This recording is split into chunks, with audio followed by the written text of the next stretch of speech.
दोस्तों, ये कहानी एक पक्षीपुर नामक जंगल की है, जहाँ चिड़िया और चिड़े का एक परिवार रहा करता था। उस चिड़िया के 7 अंडे थे, जिनकी वो बहुत ज्यादा देखभाल करती थी। परंतु इस समय उन दोनों को दूसरे जंगल किसी काम से जाना था, इसलिए वे चिंता में थे कि अपने ये 7 अंडे किसके घर पर रखें।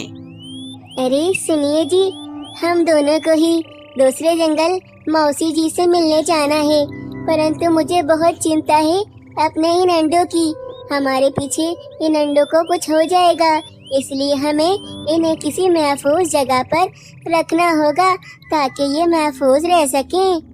तुम ठीक कह रही हो भगवान, तुम्हारा विचार बिल्कुल सही है। हम अगर ऐसे ही अपने अंडे छोड़कर चले गए तो कोई पक्षी आकर इन्हें नुकसान पहुंचा देगा, इसीलिए हमें किसी ईमानदार और अच्छे पक्षी के घर अपने ये अंडे रखवाने होंगे ताकि ये महफूज रह सकें। अरे परंतु हम अपने ये अंडे ऐसे किस पक्षी के घर पर रखवाएंगे? क्या आप किसी बहुत ही ज्यादा अच्छे और ईमानदार पक्षी को जानते हैं? अरे हाँ भगवान, मैं ऐसे एक पक्षी को जानता हूँ। वे अपने जंगल में मीनू चिड़िया है ना, वे सबसे ज्यादा ईमानदार और अच्छी पक्षी है। उसने कभी भी किसी के साथ बुरा नहीं किया। जी, आप ठीक कह रहे हैं। अगर वे इतनी ही ज्यादा ईमानदार है तो हम अपने ये 7 के 7 अंडे उसके घर पर रखवा देते हैं और उससे कहते हैं जब तक हम नहीं आए वे थोड़ी देखभाल कर ले हमारे अंडों की। तुम्हारा विचार बिल्कुल ठीक है। हम अपने ये 7 के 7 अंडे मीनू चिड़िया के घर पर रख देते हैं और उससे ऐसा ही कहेंगे जैसा तुमने कहा है। चलो तैयारी कर लो। फिर क्या था, वे दोनों चिड़िया और चिड़ा तैयारी करने के बाद फौरन से अपने 7 के 7 अंडे लेकर मीनू चिड़िया के घर पर पहुंच जाते हैं। अरे मीनू चिड़िया, कैसी हो? दरअसल हम थोड़े परेशान हैं। हम दोनों को ही दूसरे जंगल इसकी मौसी के घर जाना है, परंतु हम थोड़ी चिंता में हैं कि हमारे पीछे हमारे ये अंडे महफूज रहेंगे या फिर नहीं। इसीलिए हमने सोचा कि अपने जंगल में सबसे ज्यादा ईमानदार पक्षी के घर अपने ये अंडे महफूज रख दें। अच्छा, तो आप ये चाहते हैं कि आप दूसरे जंगल जाएं तो आपके पीछे आपके अंडे महफूज रहें, बस इतना ही ना? हाँ मीनू चिड़िया, तुमने बिल्कुल ठीक समझा। हम दोनों ऐसा ही चाहते हैं। तो फिर आप दोनों चिंता क्यों कर रहे हैं? मैं हूँ ना यहाँ पर। मैं आपके इन 7 के 7 अंडों का बहुत ध्यान रखूंगी और इन्हें कुछ भी नहीं होने दूंगी। आप बेफिक्र होकर दूसरे जंगल जाइए और अपना काम कर कर वापस आ जाइए। वे दोनों चिड़िया और चिड़ा मीनू चिड़िया की ये बात सुनकर बहुत खुश होते हैं। फिर क्या था, वे दोनों चिड़िया और चिड़ा अपनी मौसी से मिलने अगले दिन ही दूसरे जंगल के लिए निकल जाते हैं और अपने 7 अंडों को मीनू चिड़िया के घर पर छोड़ देते हैं।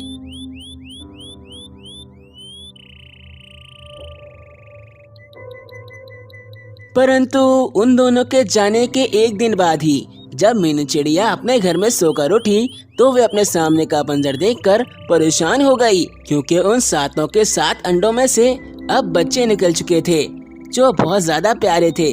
अरे बाप रे बाप, ये क्या हो गया? कल तक तो ये सिर्फ अंडे थे और एक दिन में ही इनमें से बच्चे कैसे निकल गए? ये तो मेरी समझ से बाहर है भाई। मतलब अब मुझे इन अंडों का नहीं, इन 7 के 7 शैतान बच्चों का ध्यान रखना होगा। मीनू चिड़िया को अपने सामने देखकर वे 7 के 7 बच्चे मीनू चिड़िया से कहने लगते हैं, मामा, मामा, मामा, मामा। अरे इन सब ने तो मुझे अपने सामने देखकर अपनी माँ ही समझ लिया है।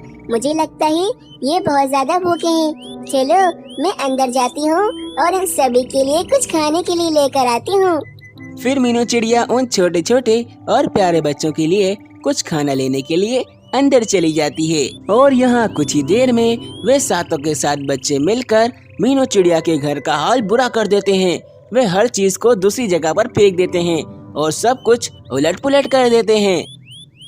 मीनू चिड़िया अंदर से उन बच्चों के लिए कुछ खाने के लिए लेकर आती है, परंतु वे अपने घर को ऐसे उल्टा पुल्टा और बिगड़ा हुआ देखकर सोचती है, अरे बाप रे बाप, ये बच्चे हैं या आफत? अभी तो ये इतने छोटे छोटे हैं, तो इन्होंने हमारा ये हाल कर दिया है। अगर ये बड़े हो गए तो ये तो पूरे जंगल की ऐसी की तैसी कर देंगे। ये तो बहुत शैतान है भाई। इससे पहले कि ये मेरे घर की और ज्यादा हालत खराब करें, मैं उन्हें ये कुछ खाने के लिए दे देती हूँ, फिर ये सब शांत हो जाएंगे। मीनू चिड़िया सोच रही थी खाना खाकर ये तमाम बच्चे शांत हो जाएंगे, इसीलिए उसने उन बच्चों को खाना दे दिया। अपने सामने खाना देखते ही वे तमाम के तमाम बच्चे खाने पे झपट पड़े और देखते ही देखते सारा खाना खाने लगे। अरे अरे आराम से खाओ, आराम से खाओ, वरना ये तुम्हारे गले में फंस जाएगा। आराम आराम से खाओ, ये सारा खाना तुम्हारा ही है। मीनू चिड़िया सोच रही थी खाना खाने के बाद वे बच्चे शांत हो जाएंगे और आराम से सो जाएंगे, परंतु वे बच्चे तो अब मीनू चिड़िया से कहने लगे, मामा खेलना है, मामा खेलना है। क्या तुम सभी को मेरे साथ खेलना है? ना बाबा ना, तुम सब मिलकर तो मेरी हालत ही खराब कर दोगे। अभी मीनू चिड़िया ये कह ही रही होती है कि वे तमाम के तमाम बच्चे मीनू चिड़िया को गिराकर उसके ऊपर चढ़ जाते हैं और सभी बारी बारी उसके ऊपर उछलने लगते हैं। मीनू चिड़िया की तो हालत ही खराब हो गई थी। अरे बाप रे, ये बच्चे कितने ज्यादा शैतान हैं। ये तो पूरी आफत है आफत। ये तो मेरी हालत ही खराब कर देंगे। ना जाने इनके माता पिता कब आएंगे और इन्हें अपने घर लेकर कब जाएंगे। मीनू चिड़िया की हालत तो खराब हो चुकी थी, परंतु कुछ समय में जब वे बच्चे थक जाते हैं तो मीनू चिड़िया उन सभी को सुला देती है और कुछ ही समय में उन बच्चों के माता पिता भी मीनू चिड़िया के घर पर आ जाते हैं। अरे मीनू चिड़िया, ये क्या, हमारे इन अंडों में से बच्चे निकल गए। ये तो बहुत ज्यादा खुशी की बात है। और इन बच्चों ने तुम्हें ज्यादा परेशान तो नहीं किया ना? अरे जी भैया, इन तमाम अंडों में से आपके जाते ही बच्चे निकल गए थे। और जहाँ तक परेशानी की बात है, इन्होंने मुझे बिल्कुल परेशान नहीं करा। ये तो बहुत ज्यादा अच्छे और प्यारे बच्चे हैं। मीनू चिड़िया उन दोनों माता पिता को खुश करने के लिए झूठ झूठ कह देती है और उसके बाद वे दोनों अपने साथों के साथ बच्चों को लेकर अपने घर पर चले जाते हैं और मीनू चिड़िया का बहुत शुक्रिया करते हैं। इस कहानी से हमें ये प्रेरणा मिलती है कि हमें दूसरों की खुशी के लिए छोटा मोटा झूठ बोलना भी पड़े तो वे कोई बुरी बात नहीं। किसी समय की बात है, एक जंगल में एक मीनू चिड़िया और एक कालू कौवा रहते थे। मीनू चिड़िया और कालू कौवा आपस में बहुत ही ज्यादा अच्छे दोस्त थे। मीनू चिड़िया की एक छोटी सी बेटी थी जिसका नाम पिंकी चिड़िया था और वहीं कालू कौवे का भी एक छोटा सा बेटा था जिसका नाम राजू कौवा था। एक दिन मीनू चिड़िया और कालू कौवा भोजन ढूंढने के लिए जा रहे होते हैं कि मीनू चिड़िया को सामने जमीन पर एक चने का दाना पड़ा हुआ दिखता है। मीनू चिड़िया और कालू कौवा फौरन उस चने के दाने के पास जाते हैं। मीनू चिड़िया, तुम्हें तुम्हारा भोजन मिल गया है। अब तुम जाकर अपने घोंसले में आराम करो। मैं अपने लिए कहीं और से जाकर भोजन तलाश कर लेता हूँ। नहीं कालू कौवे, ऐसा मत कहो। मैं भी तुम्हारे साथ तुम्हारा भोजन ढूंढवाने में मदद करूंगी। अभी मुझे भोजन मिला है तो क्या हुआ, मैं भी तुम्हारे साथ चलती हूँ। हम दोनों मिलकर तुम्हारे लिए जल्दी से भोजन ढूंढ लेंगे। मीनू चिड़िया, तुम मेरी पक्की दोस्त हो। तुम्हें भोजन मिल गया है, फिर भी तुम मेरे साथ मेरा भोजन ढूंढवाने में मदद कर रही हो। तुम्हारे जैसा दोस्त तो हर पक्षी को मिलना चाहिए। फिर कालू कौवा और मीनू चिड़िया भोजन ढूंढने के लिए थोड़ा और आगे चले जाते हैं। अगले दिन मीनू चिड़िया कालू कौवे के घोंसले में आती है और कालू कौवे से कहती है, कालू कौवे, मेरी बहन कोमल चिड़िया की काफी ज्यादा तबीयत खराब है, इसीलिए मुझे अभी अपनी बहन को देखने के लिए दूसरे जंगल जाना पड़ेगा। और मेरी सोनी चिड़िया तो अभी बहुत छोटी है, इसीलिए उसको मैं अपने घोंसले में ही छोड़कर जा रही हूँ। क्या तुम मेरी सोनी चिड़िया का ध्यान रख सकते हो कालू कौवे? हाँ हाँ मीनू चिड़िया, ये भी कोई कहने वाली बात है। मैं तुम्हारी पिंकी चिड़िया का अच्छे से ध्यान रखूंगा। तुम निश्चिंत होकर चली जाओ। फिर मीनू चिड़िया अपनी बहन कोमल चिड़िया के पास चली जाती है और फिर कालू कौवा अपने बेटे राजू कौवे को लेकर मीनू चिड़िया के घोंसले में आ जाता है और वे अपने राजू कौवे और पिंकी चिड़िया का एक साथ ध्यान रख रहा होता है। शाम होने को थी। मीनू चिड़िया अपनी बहन कोमल चिड़िया से मिलकर वापस अपने घोंसले में आ जाती है। कालू कौवे, तुम्हारा बहुत बहुत शुक्रिया कि तुमने मेरी पिंकी चिड़िया का ध्यान रखा। मीनू चिड़िया, इसमें शुक्रिया कहने वाली कौन सी बात है? तुम मेरी इतनी अच्छी दोस्त हो तो फिर मैं तुम्हारी मदद क्यों नहीं करता आखिर। अगली सुबह हो जाती है। कालू कौवा राजू कौवे को लेकर मीनू चिड़िया के घोंसले में आता है और वे मीनू चिड़िया से कहता है, मीनू चिड़िया, मुझे अभी किसी जरूरी काम से बाहर जाना पड़ रहा है। क्या तुम मेरे राजू कौवे का ध्यान रख सकती हो? हाँ कालू कौवे, क्यों नहीं, मैं तुम्हारे राजू कौवे का ध्यान जरूर रखूंगी। कल तुमने भी तो मेरी पिंकी चिड़िया का कितने अच्छे से ध्यान रखा था, तो फिर मेरा भी तो फर्ज बनता है कि मैं भी तुम्हारी मदद करूं। मीनू चिड़िया, मेरा राजू कौवा अभी बहुत छोटा है, इसीलिए तुम इसका ध्यान अच्छे से रखना। हाँ कालू कौवे, तुम निश्चिंत होकर चले जाओ, मैं तुम्हारे राजू कौवे का अच्छे से ध्यान रखूंगी। मीनू चिड़िया की ये बात सुनकर कालू कौवा निश्चिंत होकर अपने काम के लिए निकल जाता है। जंगल में हवाएं चलने लगती हैं, जिसके कारण मीनू चिड़िया के घोंसले में जो भोजन रखा हुआ होता है वे वहाँ से उड़कर जमीन पर गिर जाता है। हाय रे, मेरा भोजन इन हवाओं की वजह से जमीन पर गिर गया है। अब मुझे ये भोजन उठाने के लिए जमीन पर जाना पड़ेगा। देखो पिंकी चिड़िया, राजू कौवे, मैं अभी भोजन उठाने के लिए जमीन पर जा रही हूँ। तुम दोनों बिल्कुल भी शरारत मत करना, बस मैं अभी आई। फिर मीनू चिड़िया भोजन उठाने के लिए जमीन पर चली जाती है। मीनू चिड़िया के जाते ही पिंकी चिड़िया और राजू कौवा दोनों आपस में एक दूसरे को धक्का देने लगते हैं। पिंकी चिड़िया राजू कौवे को थोड़ा जोर से धक्का दे देती है, जिसके कारण राजू कौवा घोंसले से नीचे गिर जाता है। जमीन पर गिरने के कारण राजू कौवे की उसी समय मृत्यु हो जाती है। हाय रे, ये क्या हो गया? राजू कौवा घोंसले से नीचे कैसे गिर गया? ये तो लगता है मर चुका है। अब जब कालू कौवे को ये बात पता चलेगी तो वो कितना उदास हो जाएगा। मीनू चिड़िया काफी ज्यादा परेशान हो जाती है कि इतने में वहाँ पर कालू कौवा आ जाता है।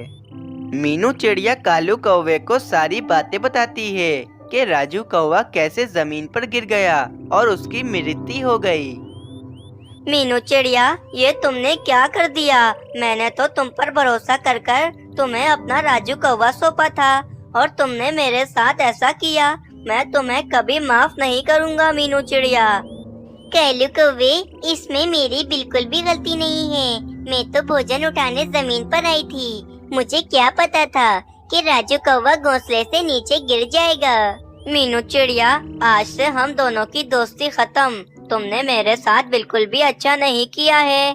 और हाँ मीनू चिड़िया, देखना एक ना एक दिन मैं तुमसे अपने राजू कौवे का बदला जरूर लूंगा। इतना कहकर वे कालू कौवा अपने घोंसले में चला जाता है। इस मीनू चिड़िया को तो मैं ऐसा मजा चखाऊंगा कि ये मीनू चिड़िया याद रखेगी। ये मीनू चिड़िया मुझसे नहीं बचेगी। इससे मैं अपना बदला जरूर लूंगा। अगली सुबह मीनू चिड़िया कालू कौवे के पास आती है और कालू कौवे से कहती है, कालू कौवे, मुझे माफ कर दो। मैं जानती हूँ कि ये सब कुछ मेरी वजह से हुआ है, लेकिन हाँ कालू कौवे, ये सब कुछ मैंने जानबूझकर नहीं किया है। कालू कौवे, मुझे माफ कर दो और तुम मुझसे दोबारा से दोस्ती कर लो। मीनू चिड़िया, चली जाओ यहाँ से। मैं तुमसे बात भी नहीं करना चाहता हूँ। तुमने जो मेरे साथ किया है मैं तुम्हें उसके लिए कभी माफ नहीं करूँगा। चलो यहाँ से चली जाओ तुम। बेचारी मीनू चिड़िया उदास होकर वापस अपने घोंसले में चली जाती है। कुछ देर के बाद कालू कौवा मीनू चिड़िया के घोंसले में आता है। कालू कौवा देखता है कि मीनू चिड़िया अपने घोंसले में नहीं होती है। कालू कौवा इसी बात का फायदा उठाता है और वे मीनू चिड़िया का घोंसला उठाकर जमीन पर फेंक देता है। जमीन पर गिरने के कारण पिंकी चिड़िया की उसी समय मृत्यु हो जाती है।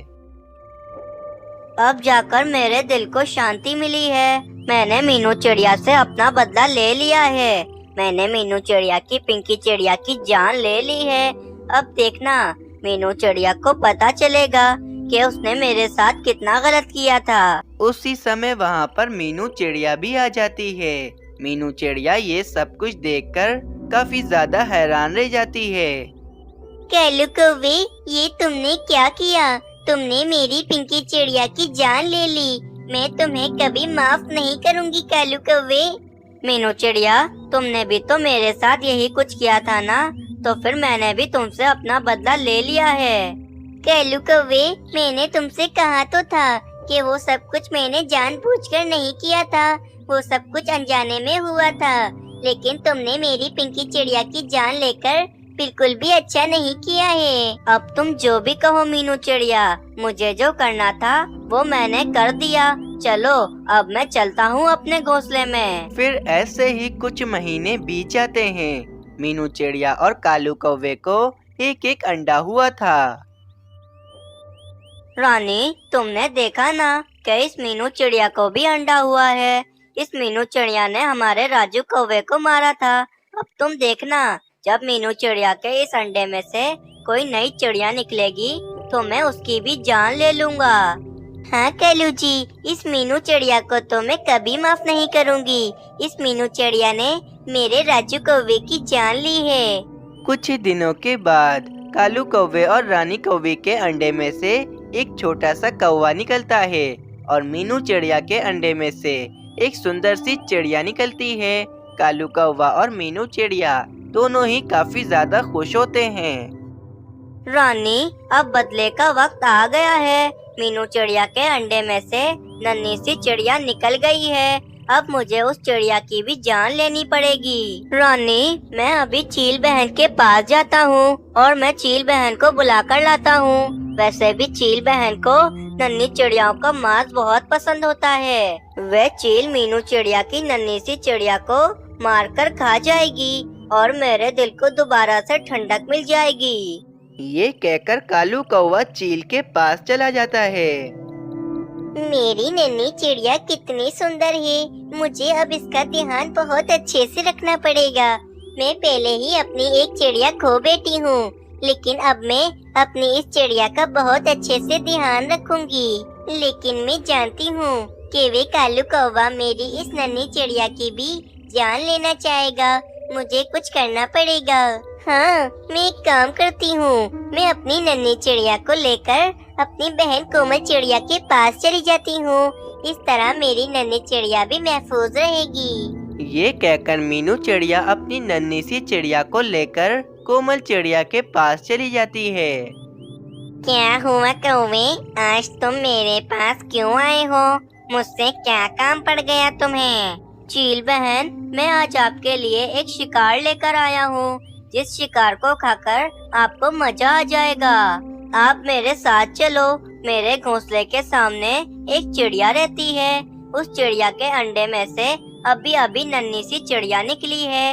आपको तो नन्ही सी चिड़ियाओं का गोश्त खाना काफी ज्यादा पसंद है, इसीलिए आप मेरे साथ चलो और उस नन्ही सी चिड़िया का शिकार कर लो। अच्छा, अगर ऐसी बात है तो मैं अभी तुम्हारे साथ चलती हूँ और जाकर उस नन्ही सी चिड़िया का मैं शिकार कर लेती हूँ। फिर वे कालू कौवा उस चील को लेकर अपने घोंसले की तरफ चला जाता है। कालू कौवा उस चील को लेकर मीनू चिड़िया के घोंसले में आ जाता है, लेकिन वहाँ पर तो मीनू चिड़िया होती ही नहीं है। अरे ओ कौवे, कहाँ है मैं नन्ही चिड़िया? तूने तो मुझे यहीं का कहा था, लेकिन यहाँ तो मुझे कोई भी नन्ही चिड़िया नहीं दिखती। चील बहन, वह नन्ही चिड़िया अभी यहीं थी, ना जाने वह नन्ही चिड़िया कहाँ चली गई। मैं तुम्हारे जैसे कौवों को जानती हूँ, जो हमारी जैसी मासूम चीलों को उल्लू बनाते रहते हैं, लेकिन आज मैं तुझे नहीं छोड़ूंगी। फिर वे चील कालू कौवे के घोंसले में आ जाती है और वे कालू कौवे के छोटे से कौवे को मारकर खाने लगती है। उस छोटे से कौवे को खाकर वे चील वहाँ से चली जाती है। रानी, ये क्या हो गया हमारे साथ? मैं तो मीनू चिड़िया से अपना बदला लेने चला था, उल्टा हमारे साथ ही गलत हो गया। कालू जी, हमने अपने राजू कौवे को भी खो दिया। और हमने अपने इस कौवे को भी खो दिया। हम तो बर्बाद होकर रह गए हैं कालू जी। इस तरह कालू कौवे को अपने किए की सजा मिल जाती है। इस कहानी से हमें ये सीख मिलती है कि जो दूसरों के लिए खड्डा खोदते हैं वे उस खड्डे में खुद ही गिर जाते हैं। इसीलिए हमेशा दूसरों के साथ अच्छा ही करना चाहिए। तो प्यारे दोस्तों, आप लोगों को ये कहानी कैसी लगी हमें कमेंट कर ज़रूर बताएं। हमें आपके कमेंट का बेसब्री से इंतज़ार रहेगा।